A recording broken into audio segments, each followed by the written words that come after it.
ஓம் சாந்தி. உங்கள் அனைவரையும் விலைமதிப்பற்ற ரத்தினம் என்ற நிகழ்ச்சிக்கு வரவேற்கின்றேன். இந்நிகழ்ச்சியில் ஒவ்வொரு முறையும் புதிய தாரணைகளை பற்றியும் புதிய பிரேரணைகளை பற்றியும் பேசுகின்றோம். சுயம் பரம்பிதா பரமாத்மா அவரால் உச்சரிக்கப்பட்ட மகா வாக்கியத்தை நம் அனைவருக்கும் கொடுக்கின்றார். இதனையே அவ்வியக்த மகா வாக்கியம் என்று சொல்கின்றோம். ஒவ்வொரு முறையும் நாம் ஒரு புதிய முரளியை பற்றி உரையாடல் செய்கின்றோம். ஆனால் இன்றைய முரளி கொஞ்சம் விசேஷமானது. ஏனென்றால் நாம் பார்க்கின்றோம், அபுவின் உள்ளே ஒரு அழகான மியூசியம் உள்ளது. நக்கில் ஏரியின் மிகவும் அருகாமையில் உள்ளது. நீங்களும் மவுண்ட் அபு வந்திருந்தால் பார்த்திருப்பீர்கள். இந்த மியூசியம் மிகவும் அழகான பிரேரணைகளால் உருவாக்கப்பட்டதாகும். இந்த மியூசியத்தின் பின்னால் எவருடைய பிரேரணை இருந்தது என்றால், நம்முடைய பிரஜாபிதா பிரம்மா குமாரிகள் ஈஸ்வரிய விஸ்வ வித்யாலயத்தின் சாக்கார நிறுவனர் பிரஜாபிதா பிரம்மா பாபா ஆவார். பிரம்மா பாபாவின் பிரேரணைகளால் உருவாக்கப்பட்ட இந்த சங்கராலயத்தின் திறப்பு விழா உற்சவத்தின் போது சுயம் பரம்பிதா பரமாத்மா அழைக்கப்பட்டார். அவர் சுயம் வந்து மிகவும் அழகான மகா வாக்கியத்தை உச்சரித்தார். இந்த அனைத்து விஷயங்களையும் தெளிவுபடுத்துவதற்காக பிரஜாபிதா பிரம்மா குமாரிகள் ஈஸ்வரிய விஸ்வ வித்யாலயத்தின் மூத்த ராஜயோகி மரியாதைக்குரிய ராஜு சகோதரர் அவர்கள் இணைந்துள்ளார். சகோதரரே, இன்றைய நிகழ்ச்சியில் தங்களை வரவேற்கின்றேன். சகோதரரே, இன்று நாம் ஒரு விசேஷமான முரளியை பற்றி உரையாடல் செய்ய இருக்கிறோம்.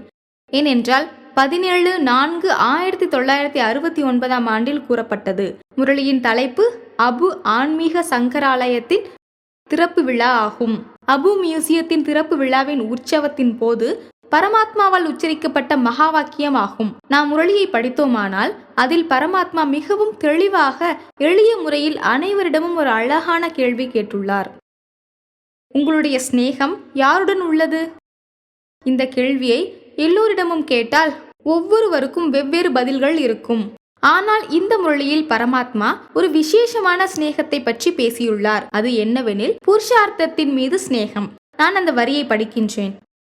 அதாவது, யார் புருஷார்த்தத்தின் சிநேகியாக இருப்பார்களோ அவர்கள் அனைவருக்கும் சிநேகியாக இருப்பார்கள். ஒவ்வொரு நபரும் நாம் அனைவரின் சிநேகியாக வேண்டும், யாருடனும் மனதால் கூட மோதல் இருக்கக்கூடாது என்று விரும்புகிறார்கள். ஆனால் இன்று வரையில் புருஷார்த்தத்தின் மீது எனக்கு சிநேகம் இருந்தது என்றால் அனைவரிடமும் சிநேகம் உருவாகிவிடும். இந்த வரியை நாம் ஒருபோதும் சிந்தித்தது கூட இல்லை. ஆக என்ன நோக்கம் உள்ளது? என்னுடைய புருஷார்த்தத்தின் மீது சிநேகம் இருந்தால் எப்படி அனைத்து மக்களுடனும் அனைத்து உறவுகளுடனும் ஏன் பரமாத்மாவுடன் கூட நல்ல சிநேகமாக இருக்க முடியும்? இந்த விஷயத்தை பற்றி கொஞ்சம் தெளிவுபடுத்த விரும்புகின்றேன். புருஷார்த்தம் என்ற வார்த்தை கூறுகின்றோம். இந்த புருஷார்த்தம் என்ற வார்த்தையில் கூட சில பொருள்கள் உள்ளன. புருஷ் என்றால் ஆத்மா, ரதம் என்றால் ஷரீரம். இந்த ஷரீரத்தில் ஆத்மா அமர்ந்திருக்கின்றது. நாம் எப்பொழுது ஆன்மீக ஸ்திதியில் இருந்து செயல்களை செய்கின்றோமோ அதைத்தான் உண்மையான புருஷார்த்தம் என்று சொல்லப்படுகின்றது.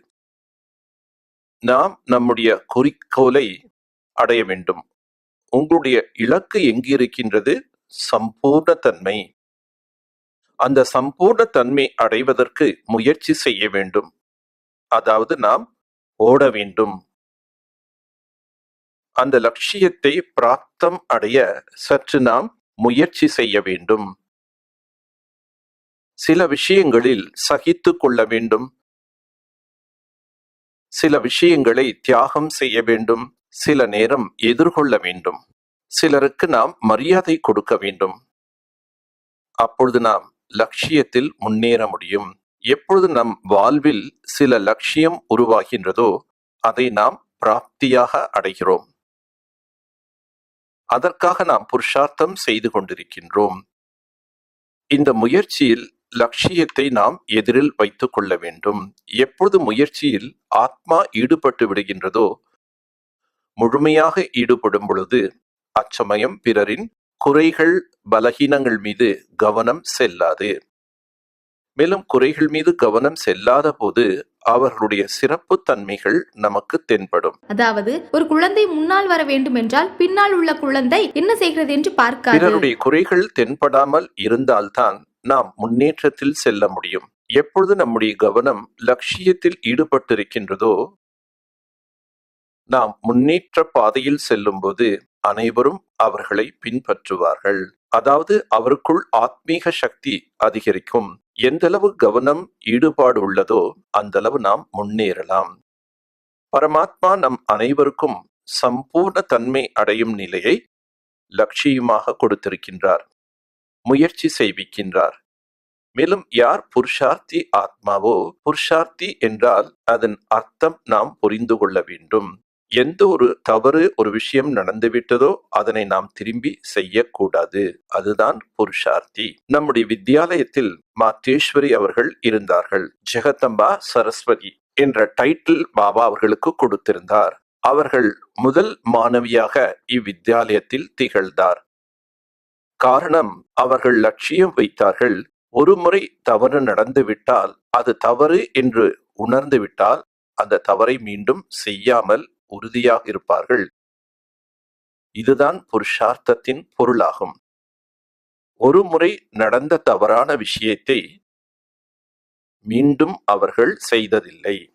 ஆதலால் அவர்கள் முதல் எண்ணில் சென்றார்கள். அதன் பிறகு அவர் மீது அனைவருக்கும் அசைக்க முடியாத அன்பும் அதிகரித்துக் கொண்டே சென்றது. நாமும் புருஷார்த்தி தானே, அப்படித்தானே ஆகும். இப்பொழுது யார் சம்பூர்ணமாக ஆகவில்லையே என்று கூறுபவர்கள் புருஷார்த்தத்தின் வார்த்தைகளை தவறாக புரிந்து கொள்கிறார்கள். ஆதலால் அவர்கள் முயற்சியில் நிராசை என்பது வருகின்றது. புருஷார்த்தத்தில் அடிமைத்தனம் வந்துவிடும். பரமாத்மா சில விஷயங்களை நல்ல முறையில் கற்றுத் தருகிறார். எப்பொழுதும் புருஷார்த்தம் என்ற வார்த்தையை தவறாக நாம் அர்த்தம் கொள்ளக்கூடாது. எது தவறோ அதை உணர்ந்துவிட்ட பிறகு அதனை நாம் திரும்பி செய்யக்கூடாது. புருஷார்த்தம் என்ற சப்தத்தை சோம்பலின் ரூபத்தில் சோம்பேறியாக ஆகிவிடுவார்கள். நான் புருஷார்த்தி தானே, நான் மாறிக்கொண்டு இருக்கின்றேனே, என்னுடைய மாற்றத்துக்கு சற்று நேரம் தேவைப்படுகின்றது, நிச்சயம் நாம் மாறிவிடுவோம் என்று கூறக்கூடியவர்கள் முன்னேற்றம் அடைவதற்கு பதிலாக ஒரு தோய்வும் ஏற்படுகின்றது. ஆதலால் பரமாத்மா கூறுகின்றார், யாருக்கு புருஷார்த்தத்தில் சிநேகம் உள்ளதோ அவர்களுடைய தினச்சரியம் மிகவும் சரியாக இருக்கும். அமிர்த வேலையிலிருந்து இரவு வரை அவர்களுடைய செயல்கள் உயர்ந்ததாக இருக்கும். ஏனென்றால் அவர்கள் நான் சம்பூர்ண தன்மை பிராப்தியாக அடைய வேண்டும் என்று இலக்கு வைத்திருக்கிறார்கள். நான் அதற்காகத்தான் வந்திருக்கின்றேன், மற்றபடி யார் என்ன செய்கிறார்கள் என்று பிறருடைய விஷயத்தில் போக மாட்டார்கள். எப்பொழுது வீணானவற்றிலிருந்து முக்தி அடைகின்றார்களோ இயற்கையாகவே அவர்கள் முன்னேறுவார்கள். இதைத்தான் புருஷார்த்தத்தில் ஸ்நேகி ஆத்மா என்று கூறப்படுகின்றது. ஆகையால் பரமாத்மா நம் அனைவருக்கும் விதையை பற்றிய ஞானம் தருகின்றார். விதையை பிடித்துக் கொள்ளுங்கள், மரம் உங்களுடையதாக ஆகிவிடும். பல முறை இப்படி ஆகிவிடுகிறது. ஒருவர் முன்னேறுவதை பார்த்து சிலருக்கு பொறாமை ஏற்படுகிறது. பொறாமை ஏன் ஏற்படுகின்றது? அவங்க புரிந்து கொண்டார்கள், இவர்களுக்கு யாரோ ரொம்ப உதவுகின்றார்கள், யார் முன்னாடி போகின்றார்களோ இந்த பதவி, உயர்ந்த பதவி அடைகிறார்கள். தன் லட்சியத்தின் மீது கவனம் கொடுக்காமல் மற்றவர்களை பார்த்து இவர்கள் ஏன் முன்னே போகிறார்கள் என்று நினைக்கும் பொழுது அதன் காரணமாக நம்பிக்கையற்றவர்களாக, நிராசையாக, மகிழ்ச்சியை இழந்து விடுகிறார்கள். பரமாத்மா கூறுகின்றார், நாம் பிறருடைய மகிழ்ச்சியில் நாம் செல்லக்கூடாது.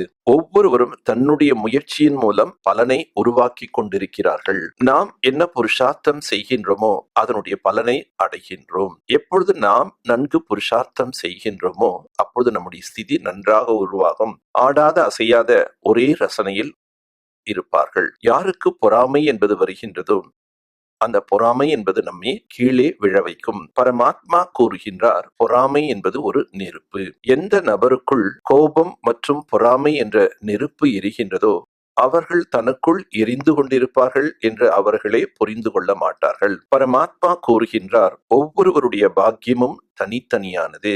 நாம் முயற்சி செய்தால் நாம் இலக்கை அடையலாம். புருஷார்த்தத்தில் நாம் பந்தயம் வைக்க வேண்டும். ஆனால் நமக்குள் ஒரு பொழுதும் பேதங்கள் வரக்கூடாது. அது தவறான வாழ்க்கையாக மாற்றிவிடும். புருஷார்த்தத்தில் சிநேகம் என்றால் நாம் அனைவரும் நம் லட்சியத்தை முன்வைத்து முன்னேற வேண்டும். ஒருவேளை பிறர் நல்ல லட்சியத்தை வைத்துள்ளார்கள் என்றால் அதனை நாம் அனைவரும் பின்பற்ற வேண்டும், அவர்களுடன் இணைந்து செல்ல வேண்டும். இதுவே ஆன்மீக சிநேகம் என்று கூறப்படுகின்றது. யார் புருஷார்த்தி ஆத்மாக்களோ அவர்கள் ஒரு பொழுதும் பிறரை கலங்கம் செய்ய மாட்டார்கள், பிறருடைய குறைகளை பேச மாட்டார்கள். அவர்கள் தவறு செய்தால் அவர்களும் முயற்சியாளர்கள் தானே, குறையை நீக்க முயற்சி செய்து கொண்டிருக்கிறார்கள். நான் அவர்களுடைய குறைகளை பார்க்க கூடாது, குறைகளை பார்த்தால் நமக்குள் அந்த குறைகள் வந்துவிடும் என்பதனை புரிந்திருப்பார்கள்.